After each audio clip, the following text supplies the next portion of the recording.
Life is hard, and sometimes that dream becomes cracked, fragmented, broken, but you'll notice that out of those cracks are these bubbles and these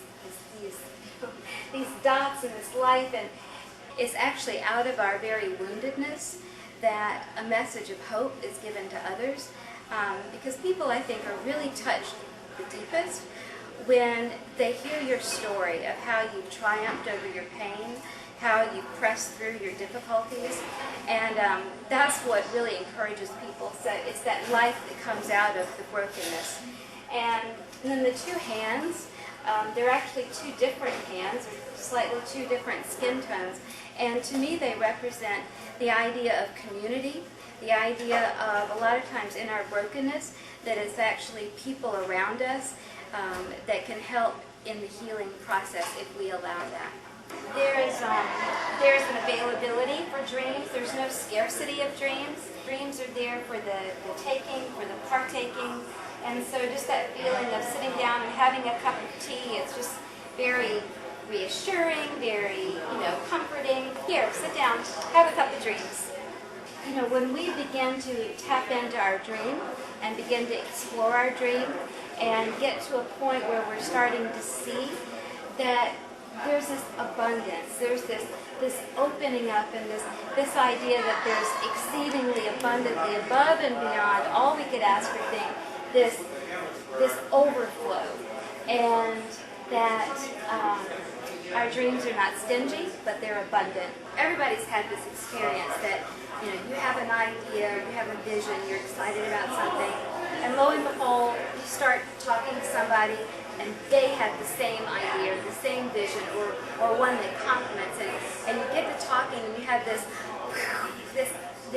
idea explosion of this synergy of vision. And so that's what this is about. It's this aha moment, when you're talking and you find a soulmate and you start dreaming together. It's this explosion of energy, and that's what happens when dreams meet. This is the beginning of a new branch of the Dream series, and I call them Dream Drops. In the process of doing the Dream series, I had to, really kind of stop and think that to pursue a dream, it all begins with faith, what you really believe in. But of course she's blindfolded, because the essence of faith is you don't see something. We walk by faith, not by sight. So I put a blindfold on her, and she has blue hair because I wanted to convey this idea of like a superhero, that when we're really walking in faith, really believing in our dream, it's like it transcends us to a higher level where we're able to do things that we normally couldn't do or wouldn't dream of doing. It gives us superhuman abilities. I have Chinese, Japanese, and Korean words, and they are for faith and strength, because throughout these I like to convey the idea that faith and dreams is a language that knows no cultural boundaries. And so this is faith. She is believing in her dream and embracing her dream even though she doesn't see it, and she's boldly taking steps forward in action. When we have this dream, this drop down into our spirits, and we're kind of germinating that dream, there seems to be sometimes this invisible barrier that is almost like a glass ceiling that we just can't seem to quite break through. At the right time, in the fullness of time, suddenly that there will be this dropping of this fish hook, and there'll be perfect timing, and there'll be a release to that dream. What she's doing is, first of all, she's seated. I believe more can be done in an attitude of rest and an attitude of trust than in frantically running around and pursuing your dream. He has a sash that says Dreamer on it. It's kind of a tongue-in-cheek of, the whole beauty contest and whatnot. And I thought, you know, how amazing it would be if we had contests that were not based on beauty, but based on people's dreams. And then as you can see, she's juggling. You know, being a woman, I had to address the fact that as women, we're often put in the position of juggling many different dreams at one time. And it's amazing, really, within the human spirit is this ability to do that, to juggle many, many dreams. And so she's the juggler of dreams. Lassoing Dreams tells a story of the importance of community. There's a saying that no man is an island, and this says that no dream is pursued or accomplished on an island or by itself. That there needs to be this networking, this understanding that we should share our lives together, and that in that shared life, in that sense of community, then that's the best way that dreams find their fulfillment.